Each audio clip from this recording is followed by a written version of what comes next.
Hello, in front of me I've got guitar amplifier ROLAND CUBE-10GX. In this video I'll show you how to set up distortion mode and how to adjust it. In the beginning, let's make sure that the amplifier is on. And now let's take a look at the left side of the menu.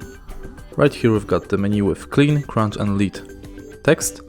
Simply press the button below the menu. And the crunch mode means that distortion is on, but it's a little bit like the following guitar mode. And the lead means that distortion mode is also on, but it's more suitable for the lead guitar.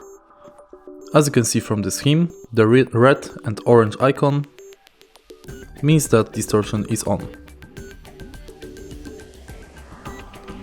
And that's it. If you find this video helpful, please leave a like, comment and subscribe.